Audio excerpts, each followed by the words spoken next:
Alors, focus ce soir sur la préfecture de la Meuse. Bar-le-Duc, Thierry, 15 000 habitants et un peu moins de 10 000 électeurs qui auront à départager 3 candidats le 28 juin prochain.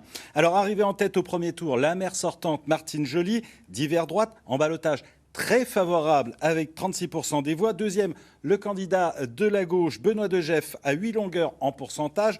Enfin, le troisième larron de cette triangulaire, Thierry, le divers centre, Pierre-Étienne Pichon, un nouveau venu sur la scène politique locale qui a réussi à recueillir près du quart des suffrages pour une première élection.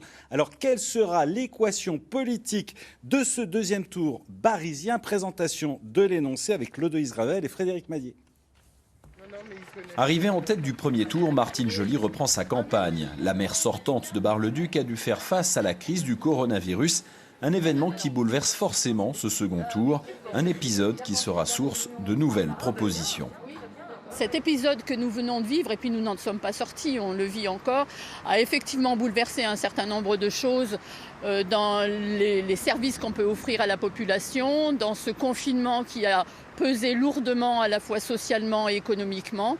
Et donc cet épisode doit nous tenir en alerte. Moi, je vais faire très prochainement des propositions très concrètes sur la protection des populations, l'accompagnement des plus fragiles, et puis ce qu'on va dire, encore une fois, un mieux vivre ensemble pour tenir vraiment parti et profit de cet épisode tout à fait particulier que nous venons de vivre.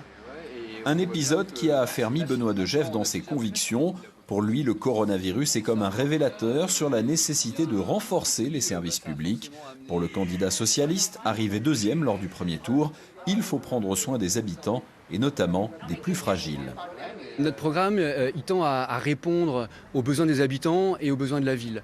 Il a été conçu avec les habitants dans l'objectif de pouvoir répondre aux besoins du quotidien de ces habitants, c'est-à-dire la question de la santé, notamment en mettant en place une politique municipale de santé, l'aide et la valorisation du patrimoine, mais c'est aussi la place des écoles au cœur des quartiers et évidemment le soutien et le développement de l'économie, notamment de l'économie sociale et solidaire.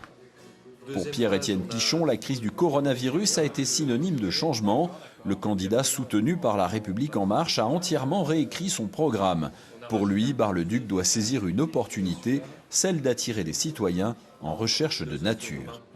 On a fait le slogan Bar-le-Duc, la ville grandeur nature. C'est-à-dire qu'à partir de là, on peut proposer une forme d'attractivité nouvelle parce que les gens ont étouffé dans les villes et nous, on leur propose ce qu'on a de plus riche en fait et ce qui est devenu le plus important, la nature. Et on a ça. On doit décomplexer notre ruralité. On a maintenant des atouts qui sont reconnus, qu'il faut jouer de façon opportune. Et c'est maintenant qu'il faut le faire, je pense. Pour les trois candidats, la campagne se poursuit. 33 sièges sont à pourvoir à la mairie de Bar-le-Duc.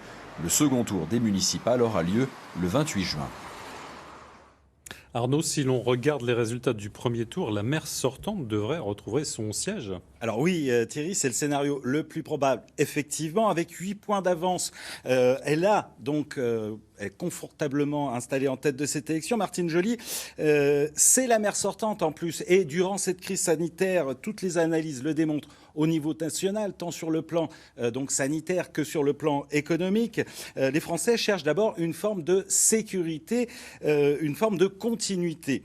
Plus que jamais, donc, la fameuse primo sortant devrait jouer pour ce deuxième tour des municipales à Bar-le-Duc. Atout supplémentaire pour Martine Joly, Bertrand Pancher, le député du Sud-Meusien, son prédécesseur à l'Hôtel de Ville, il sera l'un des piliers de sa liste. Autre atout, le soutien de Gérard Longuet. Tout ça fait un groupe qui pèse à Bar-le-Duc et en Meuse. On voit mal comment, donc, avec deux challengers encore assez novices en politique, Martine Joly pourrait perdre cette élection. Mais encore une fois, Thierry, attention, on ne le dira jamais assez, à Bar-le-Duc comme ailleurs, l'abstention a été historique. Près de 2 électeurs sur 3 ne sont pas allés voter le 15 mars dernier. Rien n'est donc écrit et tout peut arriver.